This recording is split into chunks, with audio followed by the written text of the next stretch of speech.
यशोमती मैया के नंद लाला। अब तो तुमने अपनी आंखों से भी देख लिया बालक, ये कितने विषैले हैं। नींद में भी विष उगलते हैं। इससे पहले कि तुम्हें कुछ हो जाए, चले जाओ यहाँ से, मान लो हमारी बात। आप सब मुझे जानती भी नहीं और फिर भी मेरी इतनी चिंता कर रही हैं आप। माँ की ममता भेदभाव नहीं जानती। तुम भी किसी के पुत्र हो और हम सब भी माँ हैं। एक माँ को हर बालक में अपनी ही संतान दिखाई देती है, इसलिए हम तुमसे विनती करते हैं, वापस चले जाओ, बचा लो अपने प्राण। मेरी चिंता मत कीजिए, मुझे कुछ नहीं होगा। होगा, अनर्थ होगा यदि ये उठ गए तो।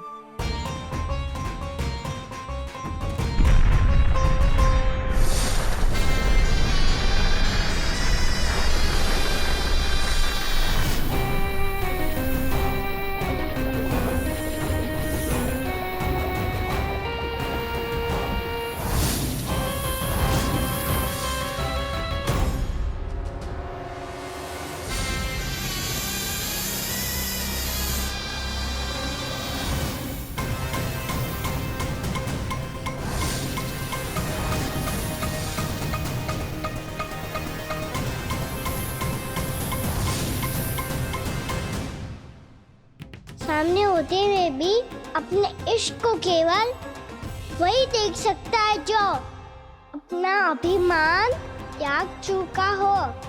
पर पूर्व जन्म में मेरा भक्त होने के नाते मेरा सत्य स्वरूप देख पाने में मुझे इसकी सहायता करनी चाहिए।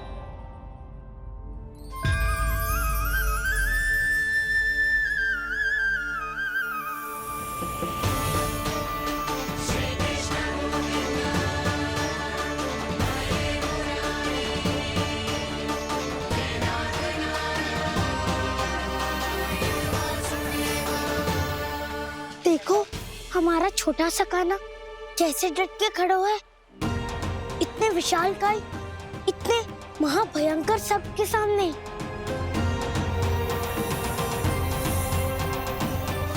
ये कोई भगवान नहीं है जो इसके सामने हाथ जोड़ रही हो तुम सब।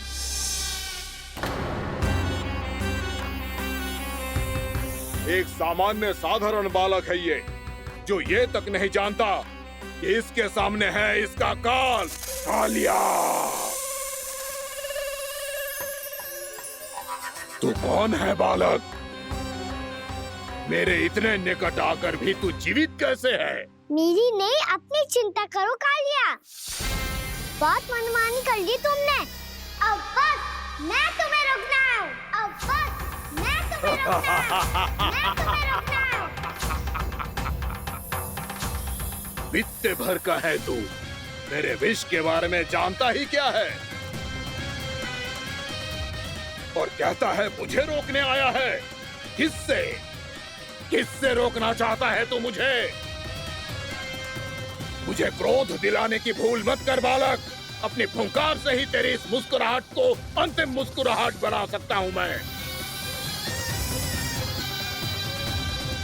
शीघ्र बता, कौन है तू और किसने भेजा है तुझे? तुम्हें आवाज भी है कि अपनी पुकारों से तुम कितना विष भूल चुके हो। पवित्र यमुना नदी को कितना दूषित कर दिया तुमने। और यही नहीं, तुम्हारे कारण निकट के जीव जंतुओं, वृक्ष, वनस्पतियों सबको हानि पहुंच रही है। तो क्या? मुझे उससे क्या? मुझे है आपत्ति है मुझे तुम्हारे इस व्यवहार से, और इसीलिए तुम्हें यहाँ से जाना होगा, यहाँ से जाना होगा।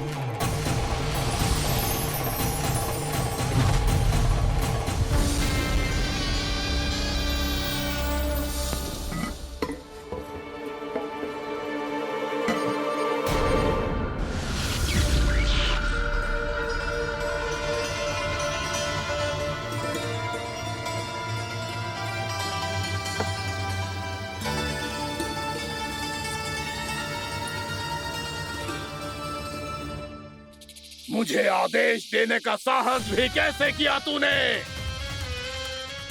इस क्षेत्र को मैंने अपना राज्य बनाया है, मेरा परिवार रहता है यहाँ, और तू मुझे यहाँ से जाने के लिए कह रहा है? हाँ, क्योंकि तुम्हारे यहाँ रहने के कारण अन्य जीवों को हानि हो रही है और मैं ऐसा नहीं होने दे सकता। मैं तो बस वही कर रहा हूँ जो एक सर्प का स्वभाव है। विष फैलाना स्वाभाविक है मेरे लिए, इसलिए मुझे चुनौती मत दे बालक। चुनौती तो मैं दे चुका हूँ कालिया। अब तो बस तुम्हें स्वीकार करनी है।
मैं भी चेतावनी दे रहा हूँ, यहाँ से चले जाओ।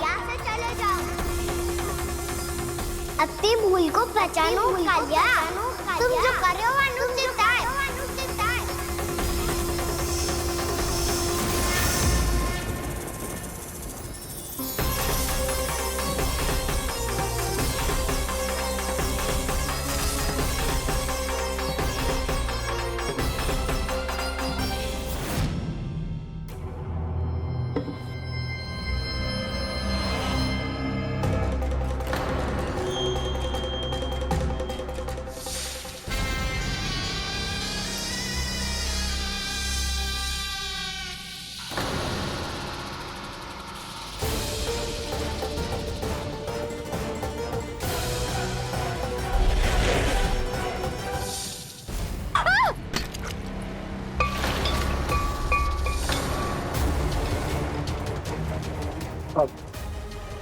मैं आता हूँ।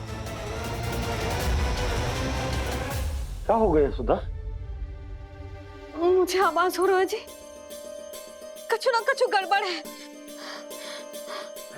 यशोदा, जो समस्या हमारे सामने है, हम सभी उसका समाधान खोजने में जुटे। तुम विश्वास करो, मैं कोई ना कोई समाधान अवश्य ढूंढ लूंगा। हम कैसे भी करके वो कमल के पुष्प उस कंस तक पहुंचा देंगे।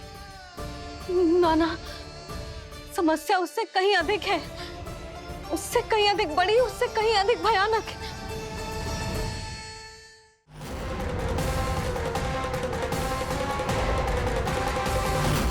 विस्की ये बूंद से ही सबके प्राण चले जाते हैं। इसने तो विस्की धारियां फेंकी है खाना पे। कान्हा कैसे बच्चे को अधिक विष से? इसका विष तो क्या, ये सर स्वयं भी छू तक नहीं पाएगा हमारे कान्हा को।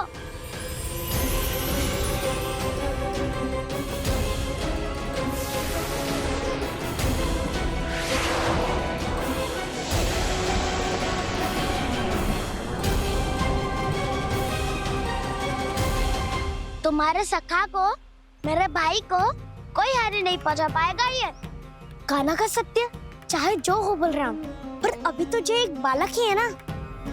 देखो कैसे विष के कारण स्थिर हो गया है।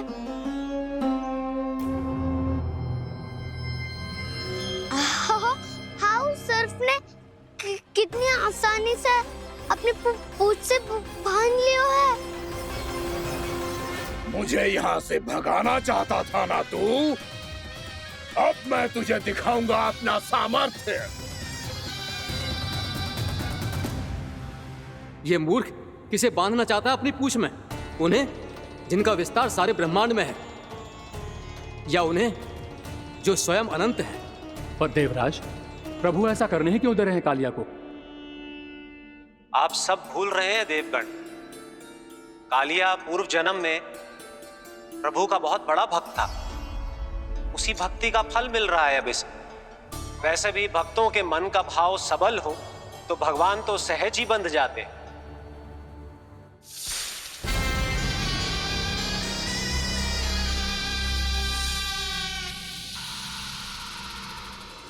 बलराम, तुमने ही तो कही थी कान्हा को कछु ना होगो। देखो उस दुष्ट ने चारों ओर से जकड़ लियो है।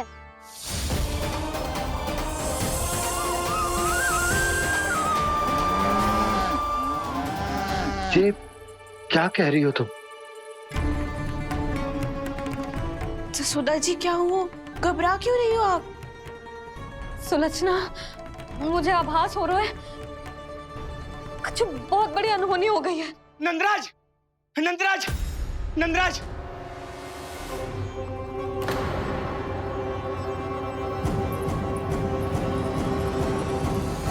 नंदराज, कान्हा ने जमदग्नि नदी में छलांग लगा दी है। कान्हा ने जमदग्नि नदी में छलांग लगा दी है। कान्हा ने जमदग्नि नदी में छलांग लगा दी है। कान्हा जमुना में कूद गया है। मुझे लगा था आज कछु गड़बड़ होने वाली है। मुझे आज कान्हा को ना जाने देना चाहिए था।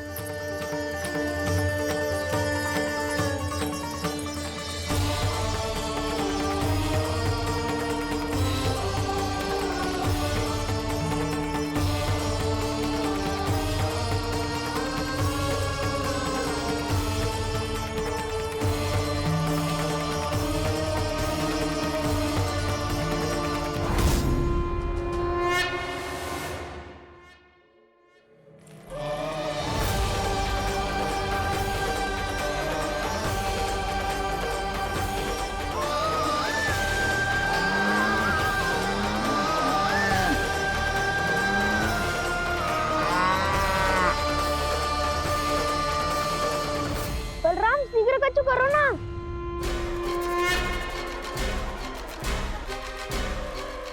कछु भी करो पर कान्हा को बचाओ। नाग बहुत भयंकर है। कान्हा अकेले ना संभाल पाएगा इसे।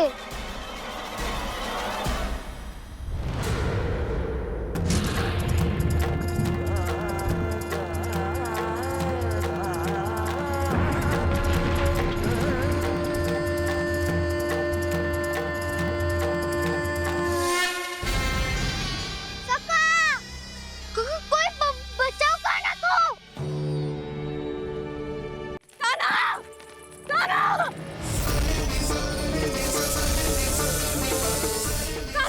यशोदा! यशोदा रुको! छोड़ दो मुझे, छोड़ दो मुझे। जीजी संभालो, बावली हो गई है। जीजी संभालो। कान्हा! देखो अब कैसे तुम्हारे अस्थियों को तोड़कर छोटे छोटे टुकड़ों में बदल दूंगा मैं।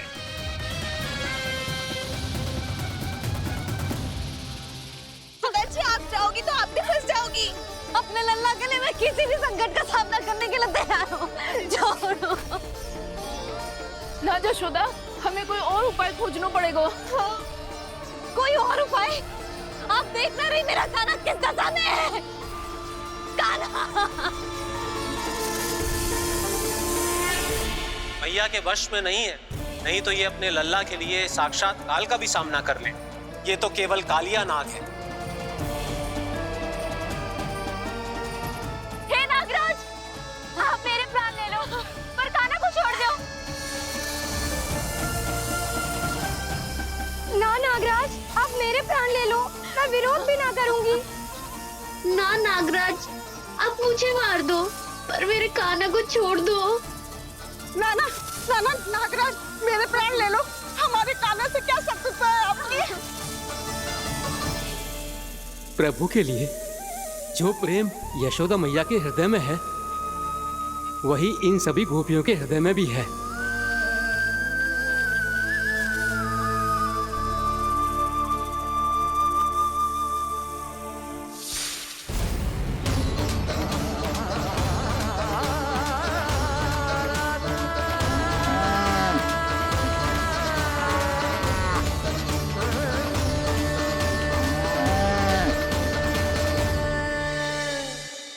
यशोदा, यशोदा, देखो इन गोपियों को, इन गैयाओं को, इन सब के मन में भी तुम्हारी भांति ही ममता भरी हुई। वो सब भी कान्हा से उतना ही प्रेम और स्नेह करती है, उतनी ही ममता से भरी हुई है जितनी कि तुम। तो तुम ही सोचो, जिसके साथ इतनी ममता और इतना स्नेह, इतना प्रेम, उसका कोई क्या कर सकता है? उस कालिया नाग का विष इस सब आशीर्वादों के सामने कछु ना है। कछु करो जी। उसे बोलो वो मेरे प्राण ले ले, मेरे कान्हा को छोड़ दे। यशोदा,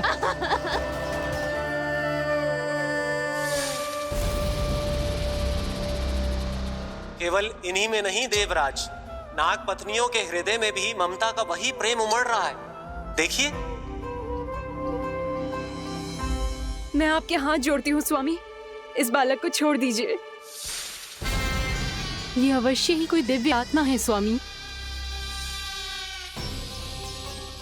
हम आपसे विनती करते हैं स्वामी, इस नन्हे बालक को हानि मत पहुंचाइए स्वामी। मेरी पत्नियां मेरे ही शत्रु के लिए विनती कर रही हैं।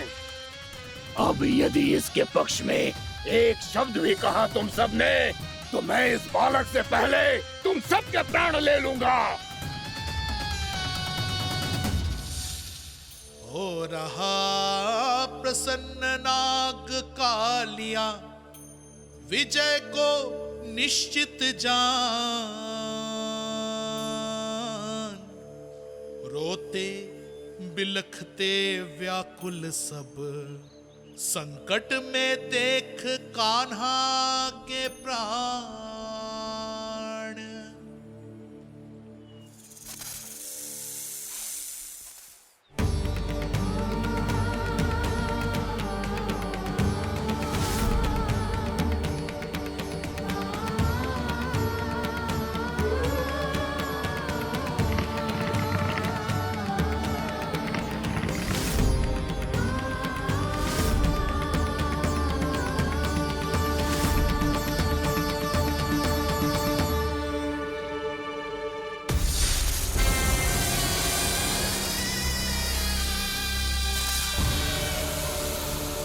कुछ करो जी, मेरे लल्ला को बचा लो, कोई तो कुछ करो।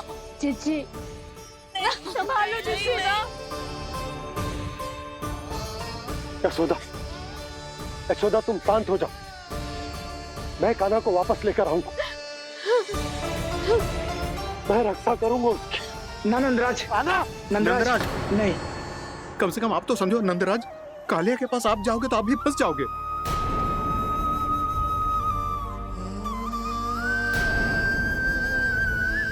बलराम, तेरा भाई इतनी भीषण संकट में है और तुझे जरा भी दुख ना हो रहा? क्या आप सब अब तक नहीं समझ पाए कि कान्हा सच में कौन है? छोटे बाबा, आप तो उसका सत्य जानते हैं ना?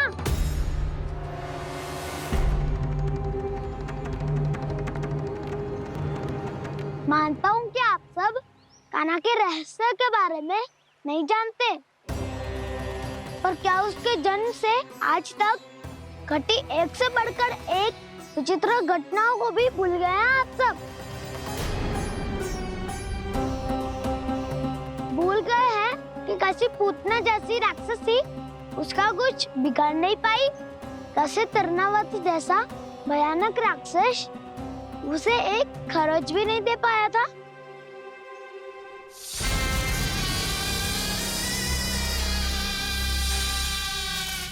आप सबने अपनी आंखों से देखा था ना, बकासुर से कान्हा की रक्षा करने देवता स्वयं आए थे। पर सत्य तो ये है कि वो सभी देवता भी उस असुर के सामने असमर्थ हो गए थे। तब कान्हा ने बहुत ही आसानी से उस भयंकर असुर का वध किया था। एक ही बार में धराशायी कर दिया था उसे। तो आप सभी सोचिए, बार बार ऐसे असाधारण कार्य करने वाला बालक साधारण कैसे हो सकता है? अब तो आरंभ से ही सारा सत्य जानते हैं छोटे बाबा। राह से छुपाने में सदैव काला की सहायता करते आए हैं आप, और आज आप स्वयं ही उसके सत्य को भूल रहे हैं। और तुम सब भी तो जानते हो कान्हा की शक्तियों के बारे में, तो क्या तनिक भी विश्वास ना है अपने सखा पे? बलराम, जे तू क्या कह रहा है? मैंने जो कहा उसका एक एक शब्द सत्य है छठी माँ। यदि प्रभु की इच्छा हुई तभी कुछ ही क्षणों में सब कुछ अपनी आंखों से स्वयं अनुभव कर लेंगे आप।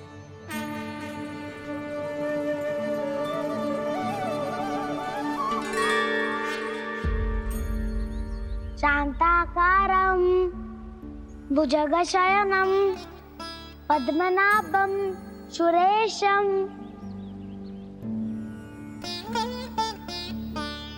विश्वाधारं गगनसदृशं मेघवर्णं शुभांगं लक्ष्मीकान्तं कमलनयनं योगी वीरध्यानगम्यम् वन्दे विष्णुं भवभयहरं सर्वलोकैकनाथम्।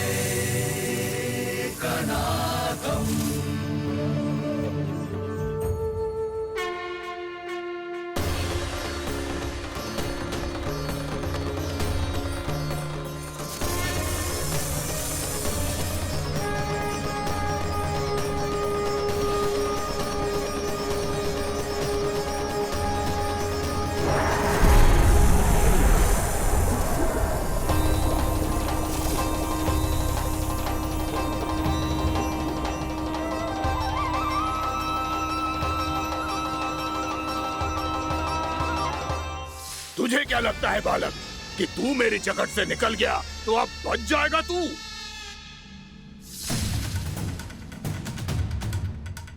मेरे विष से अपनी प्राण रक्षा करने में सफल रहा, मेरी जकड़ से भी छूट गया, पर मेरे दंश से नहीं बच पाएगा।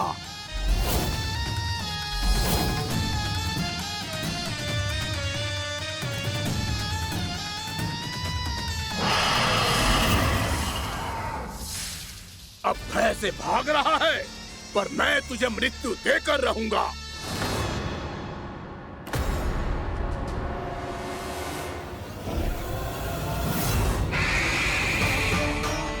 कान्हा!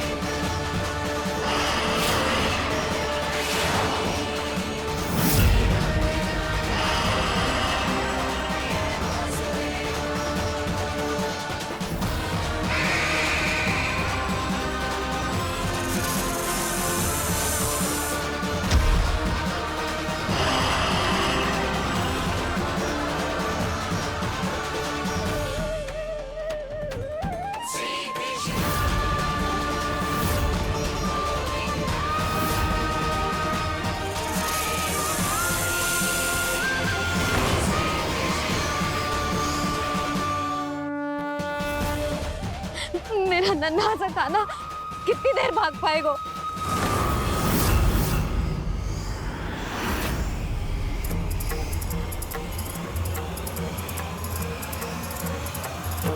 और कितनी प्रतीक्षा करोगे मेरी भक्त कालिया?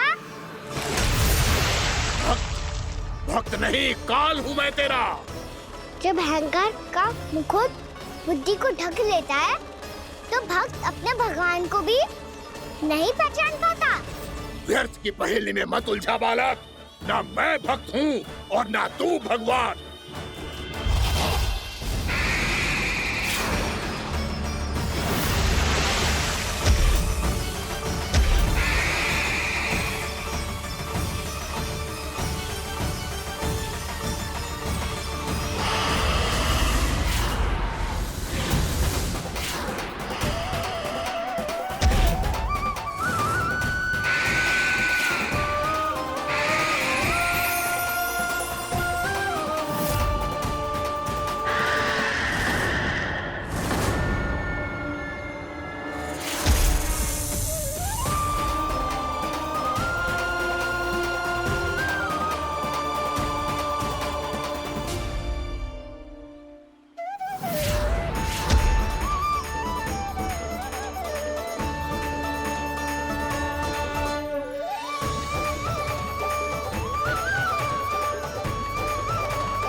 देखो, आप सब जिसके लिए इतने व्याकुल हो रहे थे, उसे छूकर कालिया नाग का हलाहल जैसा विष भी चरणामृत बन गया है और यमुना जी के जल में फैल चुके विष के प्रभाव को भी नष्ट कर रहा है।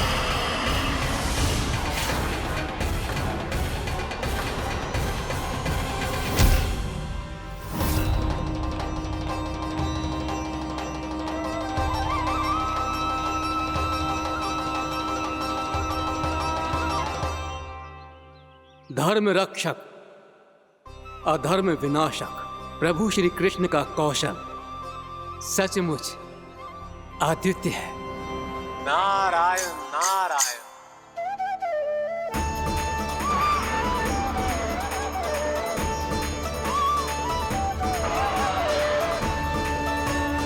मेरा भार तुम्हारे भीतर के अहंकार का प्रतीक है कालिया।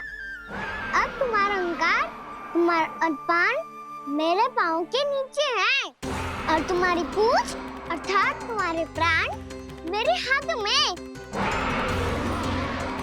अब तुम क्या करोगे भक्त?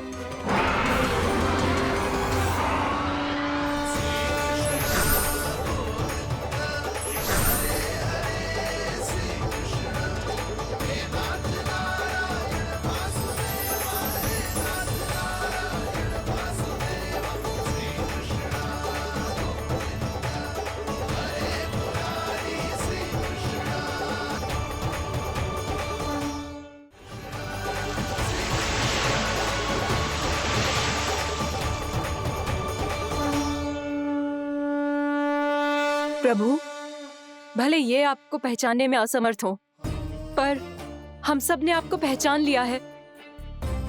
हाँ प्रभु, एक भक्त होने के नाते और एक अर्धांगिनी और माँ होने के नाते मैं आपसे इनके प्राणों की भिक्षा मांगती हूँ। अपनी कृपा दिखाइए और इन्हें क्षमा कर दीजिए। आपके लिए मित्र और शत्रु में कोई अंतर नहीं प्रभु। उसी तरह आपकी कृपा और दंड में भी कोई अंतर नहीं।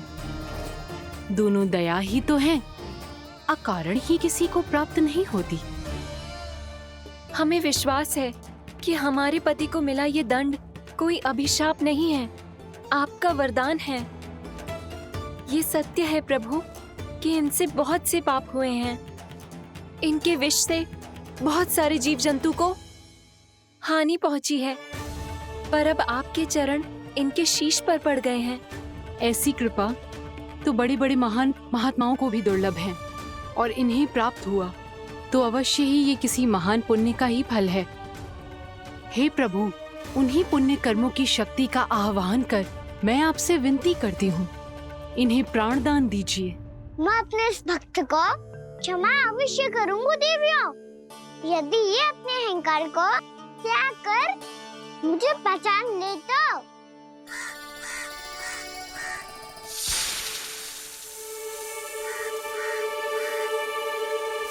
मैं तुम्हें श्राप देता हूँ, जितनी विषैली तुम्हारी जिह्वा है उतने ही विषैले सर्प बन जाओ तुम।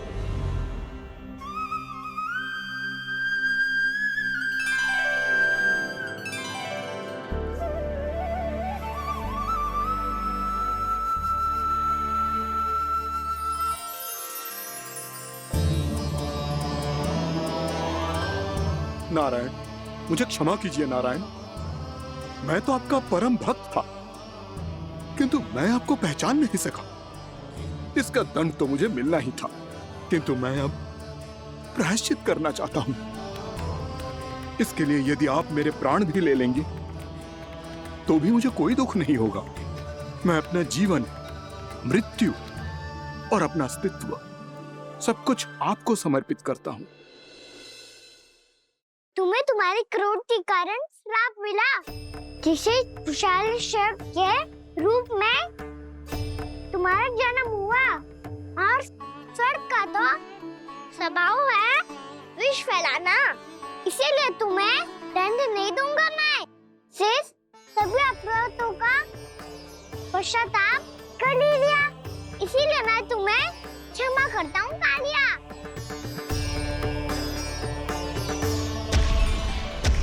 पर तुम्हें यहाँ से दूर समुद्र के बीच जाकर रहना होगा, क्या किसी निर्दोष का जीवन तुम्हारे विष से प्रभावित ना हो?